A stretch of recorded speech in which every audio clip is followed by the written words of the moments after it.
चरित अति पावन, मधुर सरस अरु अति मन भावन।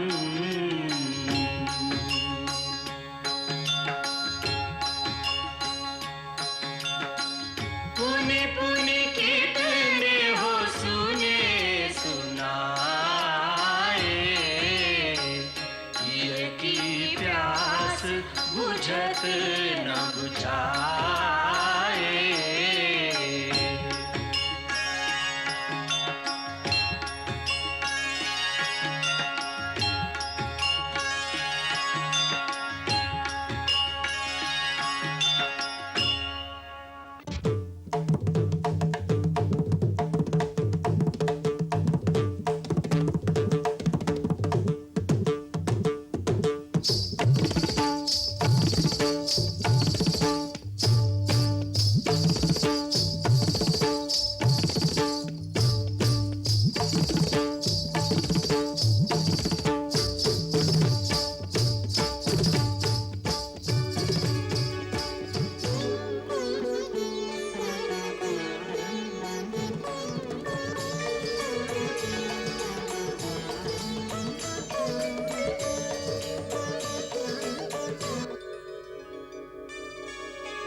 ये क्या? ये चमक कहां से? लगता है आज आकाश में चमकते चंद्रमा में कुछ विशेष चमक आ गई। प्रभु, ये तो आपके दर्शन की छवि से चंद्रमा चमक उठा है। परंतु चंद्रमा की चमक के साथ रह रहकर ये बिजली कौंध उठती है, ये कैसे संभव है?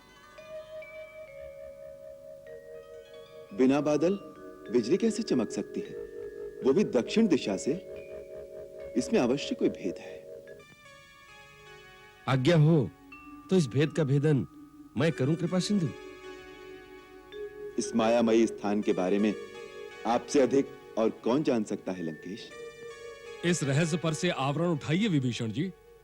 वास्तव में बात यह है कि ना ये चमक चंद्रमा की है और ना ये कौंध बिजली की है। फिर क्या है ये? त्रिकूट पर्वत के शिखर पर लंकेश्वर रावण का विलास भवन है। उसी के खुले प्रांगण में रावण संगीत नृत्य की सभा जोड़कर आमोद प्रमोद में मगन है। वहीं पर बैठी रानी मंदोदरी के कानों के कर्णफूल हिल हिलकर चंद्रमा की चमक का भ्रम उत्पन्न कर रहे हैं तथा महाराज दशानन का मुकुट सिंहासन पर छाए छत्र में से बिजली की आभा का आभास दे रहा है। आश्चर्य! शत्रु अपने दल बल के साथ विशाल सागर लांघकर लंका की सीमा तक आ पहुंचा है। किसी भी क्षण लंका पर आक्रमण हो सकता है। शीश पर युद्ध के बादल मंडरा रहे हैं और लंकापति निर्भय निश्चिंत होकर आमोद प्रमोद में मग्न है। परम आश्चर्य! वीरवर लक्ष्मण, ये जो वो कर रहा है वो रावण की रणनीति की एक चतुर चाल है। इसमें रणनीति की क्या चाल हो सकती है? इससे तो यही सिद्ध होता है कि उसे हमारे आने की सूचना तक नहीं। पूरी सूचना है। हमारा एक पग आगे बढ़ता है, उसे उसी समय सूचना मिल जाती है। अतः आपके लंका पहुंचने पर वो चिंता रहित होने का प्रदर्शन कर रहा है, जिससे शत्रु के हृदय पर उसकी धाक जम जाए और उधर लंका की प्रजा में युद्ध का आतंक न फैले। इसलिए अपने आचरण से ऐसा प्रदर्शन कर रहा है जैसे नर वानर जैसे बैरियों का उसके लिए कोई महत्व नहीं। उसकी चर्या में ऐसी चढ़ाई से कोई अंतर नहीं आता। इस प्रदर्शन का यही अर्थ है। फिर भी हमें चेतावनी तो उसे दे ही देनी चाहिए। शूरवीरों का नियम है कि शत्रु को सावधान करके ही उस पर घात करें। लक्ष्मण जी, मेरा धनुष बाण लाना। जो आज्ञा भैया।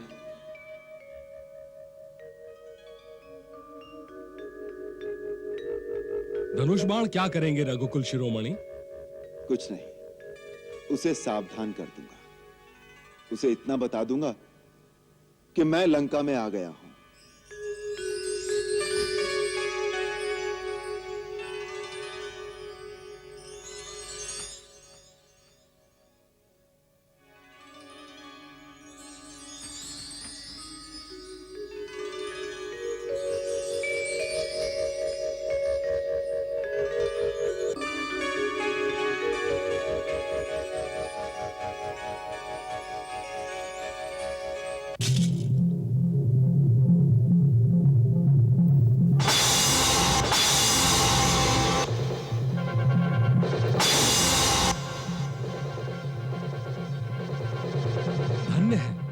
है प्रभु आप?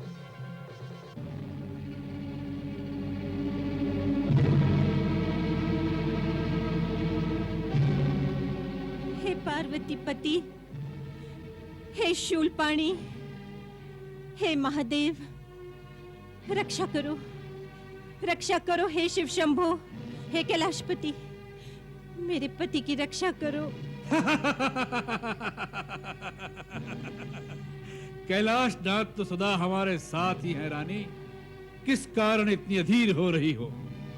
कारण पूछ रहे हैं स्वामी? इससे भयंकर अपशकुन और क्या हो सकते हैं? न बादल, न बिजली, न आंधी, न तूफान। श्री राम के शिविर से। मंदोदरी, तुम भी हमारे वैरी को श्री लगाने लगी। क्षमानाथ, पड़ोसी पड़ाव की ओर से एक झंझावात सा आया, आपके आमोद प्रमोद में विघ्न डालता हुआ मेरे कर्ण फूल काटकर आपके मस्तक से ये मुकुट गिरा गया, और आप कहते हैं कि कुछ हुआ ही नहीं। हरी पगली, सिर का गिरना जिसके लिए शुभ सिद्ध होता रहा है, मुकुट के गिरने से क्या शुक्र होगा उसका? आप कितना भी हंसी में टालिए स्वामी, पर मैं आपकी धर्म पत्नी हूँ। आपके अच्छे बुरे प्रत्येक कर्म की सम्मान से सहभागिनी हूँ। मेरी विनती को स्वीकार कीजिए। ये शकुन अच्छे नहीं हैं।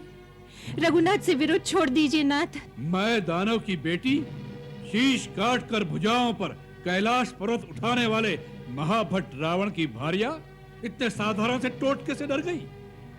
राम मायापति को अपनी माया के टोटके दिखा रहा है। ये टोटके नहीं महाबली, ये अवश्य राम का बाण था। यदि बाण भी था तो क्या हुआ? जब तक ऊंट पहाड़ के नीचे नहीं आया तभी तक बल बला रहा है। अभी उसने दशानन की चंद्रहास खड़क की चमक नहीं देखी है। ब्रह्मास्त्र, नागपाश, इंद्र से छिने वज्र, मायावी शूल से सामना नहीं किया है। लाओ हमारा मुकुट, पहना दो हमें।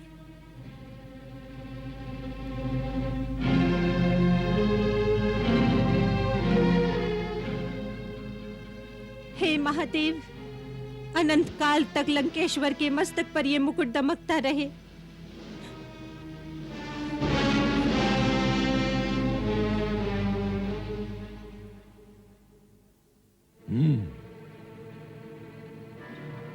तो आखिर राम सागर पार आने में सफल हो ही गया।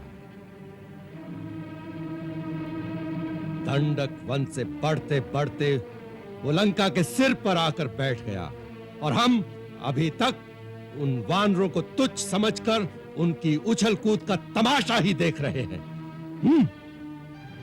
मेरा तो यह अनुमान है, उन्हें देवलोक से दैवी सहायता प्राप्त हो रही है, या स्वयं देवता लोग वानर रूप धारण करके राम के पीछे आ गए हैं। अन्यथा मानव के लिए यह असंभव था। देवलोक, देवी सहायता। तुम किसके सामने देवताओं का हौवा खड़ा कर रहे हो? जो मुख में तिनका दबाए मेघनाथ का जयघोष करते हुए लंका तक घिसटते चले आए, जो खुद अपनी रक्षा नहीं कर पाए, वो हारे हुए देवता किस बल पे लंकेश से टक्कर लेंगे? बेटे, हारा हुआ सिपाही चोट खाए नाग के समान भयानक हो जाता है। अवसर मिलते ही उसी प्रकार उमड़ पड़ता है, जैसे भाटे में पीछे हटी सागर की लहरें फिर जवार बनकर उबल पड़ती हैं। आपके बाल ही सफेद नहीं हुए हैं आदरणीय माल्यवान जी, आपके रक्त की लाली भी समाप्त हो चुकी है। हर घड़ी हारी हारी उत्साहहीन राय देने के लिए दरबार में बैठने से अच्छा तो यही हो कि आप आर्यों के समान वानप्रस्थ लेकर आर्यव्रत के किसी कोने में जाकर विश्राम करें। शांत तात इंद्रजीत, शांत। हम जानते हैं तुम्हारी शिराओं का गर्म शोणित उबाल खा रहा है। शत्रु दल की साधारण सी सफलता से तुम्हारी भुजाएं उनको रौंद डालने के लिए फड़क रही हैं। महाराज, जब वो मदारी राम अपने वानर दल को लेकर अपने झूठे बल की डुगडुगी बजाता हुआ सागर के उस पार पहुंचा था, उसी समय मैं उसे रौंद कर सागर की रेत में मिला देता, परंतु इन डरपोक सलाहकारों की राय लेकर मुझे रोक दिया गया। और अब जो जो उनके कदम बढ़ते जा रहे हैं, लंका के नागरिकों में आतंक छा रहा है। कहीं ऐसा न हो महाराज कि नागरिकों के मन में छाया हुआ भय हमारे सैनिकों का मनोबल भी गिरा दे। नहीं युवराज, लंका के वीर बाकुरे सिपाही आपके संकेत की प्रतीक्षा कर रहे हैं। तो अब देर किस बात की? आज ही रणभेरी गुंजाने के लिए आदेश दीजिए। मुझे आज्ञा दीजिए महाराज कि मैं आज रात के अंधेरे में ही उनके शिविर पर धावा बोल दूं। अभी तो वो कनाते ही खड़ी कर रहे होंगे। बिजली की भांति उन पर टूट पड़ूंगा तो चेतना आने से पहले ही सब के सब ढेर हो जाएंगे। युवराज, आपकी राय ठीक है, ऐसा ही करना चाहिए, परंतु आक्रमण आज नहीं, कल रात को करना चाहिए। कल क्यों? वो इसलिए कि आज रात को मैं उनके शिविर में जाकर उनकी व्यूह रचना को देख आता हूं। हो सकता है उन्होंने भी यही विचार कर ऐसी ही व्यूह रचना की हो कि हम उन पर आक्रमण करने जाएं और वो हमें चारों ओर से घेर ले। ये मत भूलिए कि अब उनके साथ विभीषण है, उसे हमारी युद्ध पद्धति का ज्ञान है, उसने अवश्य उन्हें सावधान कर दिया होगा। आज रात्रि को मुझे ये सब दिखाने दीजिए। विभीषण, विभीषण कुलद्रोही! मेरी इच्छा तो उस समय भी यही थी कि उसे बंदी बनाकर कारागार में डाल दिया जाए। वत्स, उससे हमारी असुर जात में ही आपस में मतभेद होने की आशंका थी। हमारे अपने अंदर ही दो दल बन जाते। अब संसार उसे कुलद्रोही, घर का भेदी कहकर दोषी मानेगा। इससे उसका मान बढ़ेगा नहीं। कुछ भी हो लंकेश्वर, इस समय वो शत्रु से मिले हुए लंका के भेदी हैं। इसलिए उनके शहर के अंदर तक जाकर मैं एक बार राम की व्यूह रचना का सूक्ष्म से सूक्ष्म संपूर्ण छिद्रान्वेषण कर लेना चाहता हूं। युद्ध कल तक के लिए स्थगित कर दे। इस बार तुम अकेले नहीं जाओगे शुक। मैं अपने साथ सारन को ले जाऊंगा। हम दोनों वानरों के रूप में उनकी वानर सेना में प्रवेश कर जाएंगे। हम तुमसे सहमत हैं। विशेष रूप से हम ये जानना चाहते हैं कि उनमें हनुमान के समान बलशाली नायक कौन कौन हैं? कितने प्रमुख सेनानियों को माया शक्ति से लड़ने की विद्या आती है? क्योंकि मायावी शक्ति हम असुरों का सबसे बड़ा बल है। क्या वहां भी कुछ भालू वानर सैनिक ऐसे और हैं जो रूप बदलने और उड़कर आने में समर्थ हैं?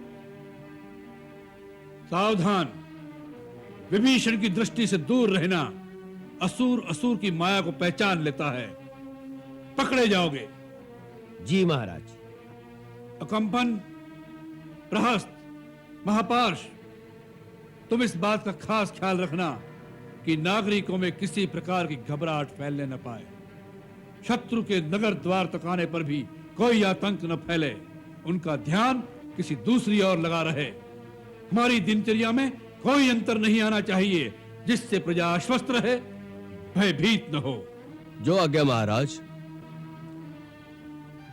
अब जाने की आज्ञा दे महाराज। आज्ञा है, शीघ्र लौट कर आओ। लंकेश की जय हो।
पूरे क्षेत्र को चारों ओर से घेर लिया है।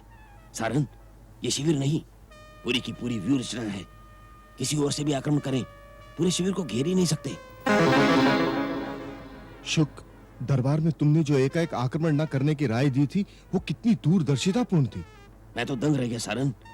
यदि हमारी सेना आवेश में आकर आक्रमण कर देती तो प्रथम प्रहार में मुंह की खानी पड़ती। इतने कम समय में जितनी जानकारी मिलनी थी मिल गई।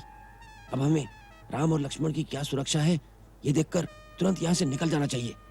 अगर विभीषण की दृष्टि पड़ गई तो सब भांडा फूट जाएगा। तुम्हारा भांडा फूट गया है शुक और सारन।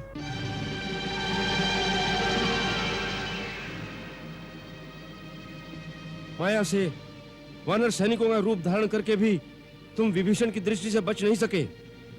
अब तुम्हारा लुका छिपी का खेल समाप्त हो गया है। अपने असली रूप में आओ।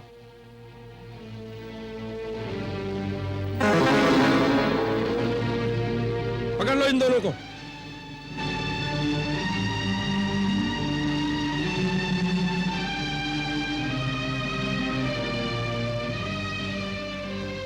ले चलो श्री राम प्रभु के शिविर में।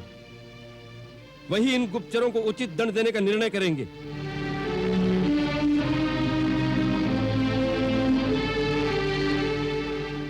आपकी आज्ञा का पालन होगा प्रभु। श्री राम प्रभु की जय हो। पधारिए महाराज विभीषण, आसन ग्रहण कीजिए।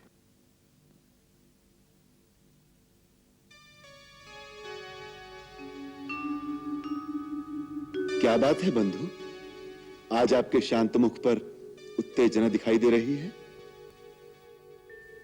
श्री राम प्रभु के सम्मुख ले आओ दोनों को।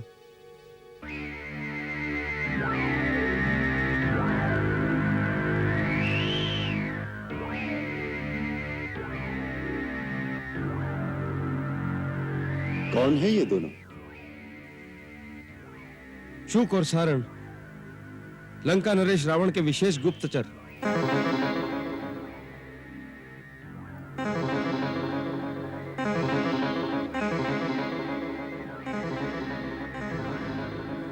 इनमें से इन महाशय शुक को तो महाराज सुग्रीव भली भांति जानते भी होंगे।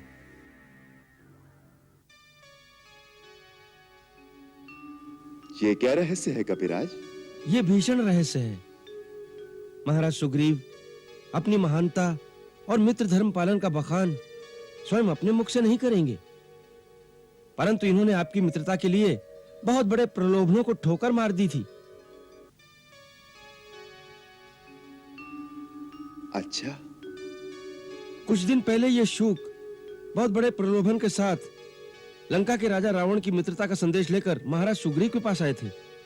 एक राजा दूसरे राजा के पास संधि संदेश भेज सकता है? इसमें कोई अनीतिपूर्ण कार्य तो हुआ नहीं। संधि संदेश का तो स्वागत करना चाहिए था। वो संधि का संदेश नहीं था, दो मित्रों की मित्रता के बीच दरार डालकर फूट डालने की कुटिल कूटनीति थी। मित्रद्रोह का निमंत्रण था। परंतु महाराज, मित्र धर्म का पालन करने के लिए रावण से शत्रुता का स्वागत करके इस ढीठ दूत को लौटा दिया था। सुग्रीव जैसे मित्रों से ही मित्रता की मर्यादा गौरवान्वित है। आज क्या संदेश लेकर आए हैं आप दोनों महानुभाव? आज ये कोई संदेश लेकर नहीं आए। ये गुप्तचर बनकर हमारी छावनी में हमारे भेद लेने आए हैं। अपनी मायावी क्षमता से वानर सैनिकों के रूप में वानर सैनिकों से हिल मिलकर हमारे निर्बल स्थलों का अन्वेषण कर रहे थे। ये वही कर रहे थे जो गुप्तचरों को करना चाहिए था। अब हम वो करेंगे जो हमें करना चाहिए। क्या करना चाहिए हमें? गुप्तचर पकड़े जाएं तो उनके लिए मृत्युदंड निर्धारित है। पहली बार जब यह दूत बनकर आया था उस समय राजनीति के अनुसार मैं चाहते हुए भी इसे मृत्युदंड न दे सका, परंतु अब यह गुप्तचर बनकर आया है। रणनीति के अनुसार इसे मृत्युदंड देना ही उचित है प्रभु। गुप्तचर का वध होना ही चाहिए, यही नियम है। युद्ध नीति है, राजनीति है। गुप्तचर को छोड़ देना रण में पराजय का कारण बन सकता है भैया। लक्ष्मण, जय और पराजय यदि गुप्तचरों के जीने मरने पर निर्भर हो तो शूरवीरता और रण कौशल व्यर्थ है। इन दोनों लंकावासियों को बंधन मुक्त कर दो।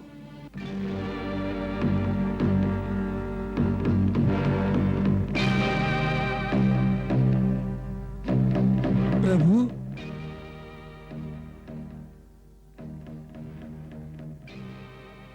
क्या आप सब हमसे सहमत नहीं हैं? नहीं नहीं आर्य श्रेष्ठ, ये बात नहीं। इन्हें मुक्त कर दो।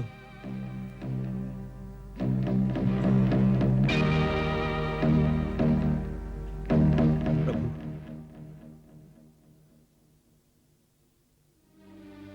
क्षमा दया निधान क्षमा। हम तो दंड के भागी हैं।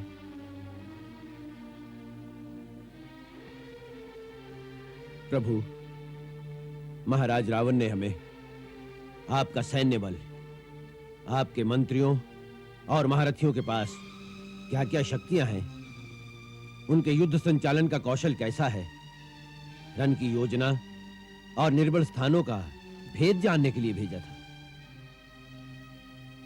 अपने राजा की आज्ञा का पालन कर तुमने अपने कर्तव्य का पालन किया है। ये सब छलबल रणनीति के अंग हैं। यदि तुमने सारे भेद प्राप्त कर लिए हो तो लंका में जाकर प्रसन्नता पूर्वक अपने राजा को हमारे बलाबल से पूरी तरह परिचित करा दो। यदि अब भी कुछ देखना शेष रह गया हो तो निर्भय होकर तुम उसका भी अवलोकन कर सकते हो। महाराज विभीषण तुम्हें पूर्ण रूप से सब कुछ दिखा देंगे। महाराज विभीषण, इनकी सारी इच्छाएं पूरी कर दें। प्रभु, आप जैसा उदार शत्रु मैंने आज तक देखा ही नहीं। इसलिए कि मैं किसी प्राणी का शत्रु ही नहीं। आपके दर्शन करके, आपकी उदारता देखकर हमारी समस्त इच्छाएं पूर्ण हो गई। शत्रु पर इतनी दया करने वाला पूजा के योग्य हो सकता है, शत्रुता के योग्य नहीं। ये ज्ञान दशानन को दे सको तो लंका का कल्याण हो जाए। अपने राजा से हमारा इतना संदेशा भी सुना देना कि केवल सेना की गिनती से और सेनापतियों के बल की थाह का भेद लेने से ही युद्धों का निर्णय और बैरी पर विजय प्राप्त नहीं होती। धर्म, नीति और सत्य ही यथार्थ शक्ति होती है। जीत सदा सत्य की होती है, अन्यथा हर एक शक्तिशाली आतताई अमर हो जाता। जो आज्ञा दया निधान। अयोध्यानाथ, अब हमें जाने की आज्ञा दी। जाओ और जाकर लंकेश को हमारी शक्ति और हमारी सेना के सारे भेद बता दो। यह चुनौती भी सुना देना कि जिस बल के भरोसे तुमने देवी सीता का हरण किया है, वही बल अब अपनी सेना और सारी शक्ति के साथ रणभूमि में दिखाना। इसके साथ ही राजा रावण को तपस्वी राम की यह ललकार भी सुना देना कि राम केवल अपनी पत्नी के लिए ही नहीं लड़ रहा, अखिल विश्व के नारी सम्मान की सुरक्षा का आदर्श स्थापित करने के लिए एक धर्म युद्ध कर रहा है, जिससे भविष्य में ऐसी कुत्सित चेष्टा और ऐसा दुराग्रह कोई शक्तिशाली राजा न कर सके। जाओ।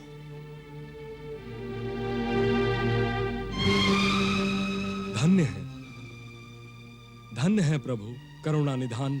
शत्रु पर भी दया और करुणा दिखाकर आपने एक नया आदर्श स्थापित कर दिया। आपकी महिमा अपरंपार है प्रभु। लाज नहीं आती? कायरों के समान ये कहते हुए विभीषण वध करना चाहता था, पर कृपा सिंधु रघुनाथ ने हमें बचा लिया। बड़े चतुर गुप्तचर बनकर उनका भेद लेने गए थे, अपनी निर्बलता दिखाकर लौट आए। इससे अच्छा होता अपनी जान पर खेल जाते वहीं। कायर कहीं के। हमें कायर न समझे महाराज। शत्रु के गुप्तचर को आज तक किसी ने जीवित वापस नहीं जाने दिया। ये तो उन कृपा सिंधु, क्षमा मूर्ति श्री राम की उदारता थी। श्रीमत कहो उसे। शुक, तुम जानते हो शत्रुओं की प्रशंसा सुनने की आदत नहीं हमें। जिस प्रकार तुम बैरियों का गुणगान कर रहे हो, उससे तुम्हारी विश्वसनीयता पर संदेह हो रहा है हमें। कहीं तुम भी विभीषण के समान राजद्रोही तो बन जाना नहीं चाहते? क्षमा महाबली, क्षमा दिग्विजयी। हम पर ऐसा लांछन ना लगाएं, हमारी राजभक्ति पर संदेह ना करें। हमारे लिए लंका की इस माटी के सामने स्वर्ग का राज भी कुछ नहीं। आपके एक आदेश पर हम अभी अपना सर कटवाने को तैयार हैं। महाराज, जो कुछ देखा, जो कुछ सुना, उसे बताना हमारा धर्म है। अच्छा, क्षमा किया हमने। बताओ, शत्रु दल के जो भेद लेकर आए हो, जिन वानर सेनापतियों की शक्ति की था मिली है, वह बताओ। और माया युद्ध करने में हमसे टक्कर लेने वाले योद्धा कौन कौन हैं, उनके विवरण सुनाओ। क्या क्या सुनाए, किस किस का विवरण दे? वहां के साधारण से साधारण वानर सैनिक और सिपाही भालू में एक अद्भुत साहस है। महाराज, हनुमान की शक्ति को तो आप देख ही चुके हैं। वहां के साधारण सैनिकों में ऐसा अद्भुत साहस देखकर हम भी दंग रह गए। प्रलाप बंद करो। त्रिकुट शिखर से हम स्वयं अवलोकन करेंगे। तुम एक एक का परिचय दो हमें। अवश्य त्रिलोक विजय, तभी आप शत्रु के दल बल और साहस का अनुमान लगा सकेंगे। चलो।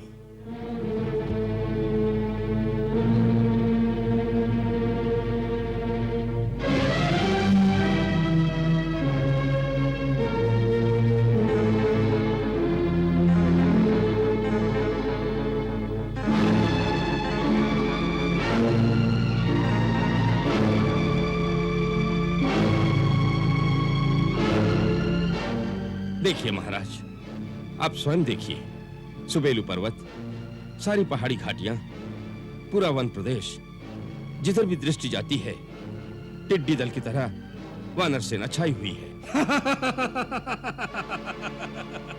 तुम इनके असंख्य दल को देखकर दायल उठे? अरे कायरों, टिड्डी दल पूरे आकाश में छा जाता है, परंतु चतुराई से थाल कटोरे ढोल पीटने से घबरा कर वही दल आकाश में छू हो जाता है।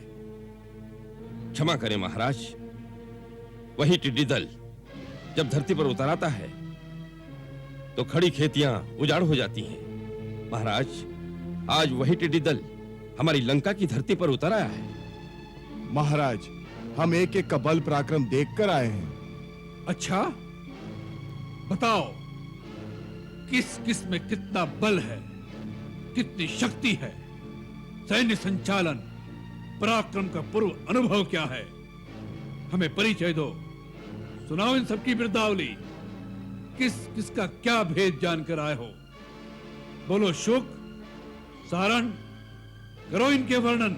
महाराज, किसका वर्णन करें और किसको छोड़ें? महाराज, सुना है किष्किंधा से आई महाराज सुग्रीव की सेना के जितने सरदार हैं, उन सब की उत्पत्ति गंधर्वों और देवताओं से हुई है। यूं कहो कि सारा देवलोक, गांधर्व लोक वानर रूप धारण करके राम के पीछे हो लिया है? महाराज, वो देखिए, उस लाल देह, लाली लसे, लंगूर की सी मोटी पूंछ वाले मरकट को तो आप पहचानते ही होंगे। वानरों में श्रेष्ठ ये पवन पुत्र के नाम से विख्यात है, जो सबसे पहले इतना विशाल समुद्र लांघ कर लंका में आया था। उसका नाम तो हनुमान था। हाँ त्रिलोक विजयी, ये वही हनुमान है। वो देखिए स्वामी, वो मोटा श्वेत केश वाला हनुमान का पिता केसरी है।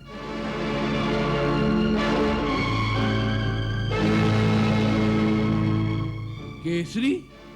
हाँ पृथ्वी पालक, देवताओं के गुरु, बृहस्पति के पुत्र, वानर श्रेष्ठ केसरी, जिन्होंने हाथी के रूप में वन में उत्पात मचाने वाले राक्षस शमसादन का वध किया था।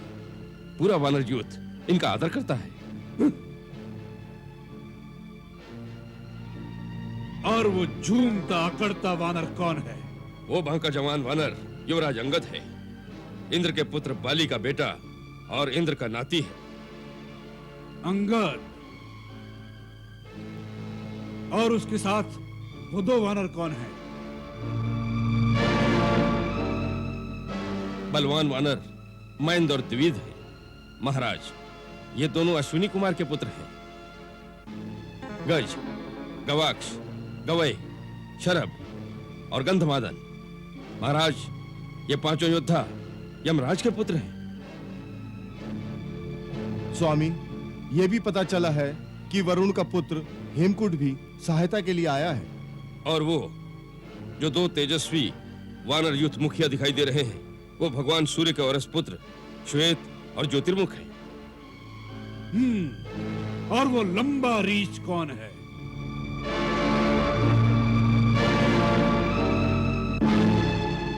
लंकेश्वर, ये इन सबसे वृद्ध और सबसे बुद्धिमान है, जिसने देवासुर संग्राम में देवराज इंद्र की सहायता की थी।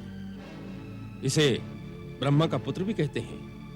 इसके बड़े भाई का नाम धूम्र है, इसका नाम जामवंत है। इसी की प्रेरणा से इतना विशाल सागर लांघकर हनुमान लंका में आया था। तब तो हनुमान से बड़ा बैरी जाम्बवंत है। सबसे पहले हम इसे समाप्त करेंगे। महाराज, आप सर्वसमर्थ हैं, और वो जो दो एक साथ खड़े हैं, उन्होंने ही सागर पर इतना लंबा सेतु बांधा है। वो विश्वकर्मा के पुत्र हैं, नल और नील।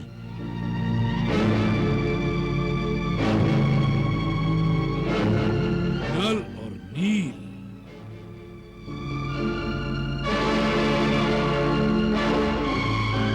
विभीषण, कुलद्रोही, हम इसका मुंह देखना नहीं चाहते। और उसके साथ कौन है?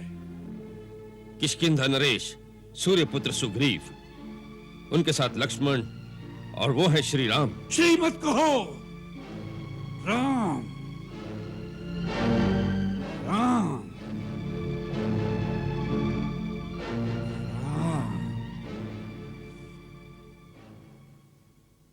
मंगल भवन अमंगल हारी, प्रभु सुदशरथ अजिर बिहारी।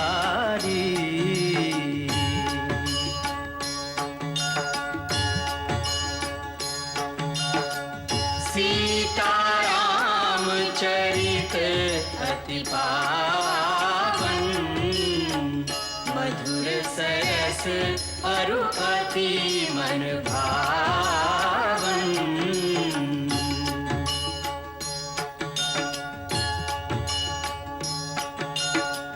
पुनि पुनि कितने हो सुने सुनाए, किया की प्यास बुझत न बुझाए।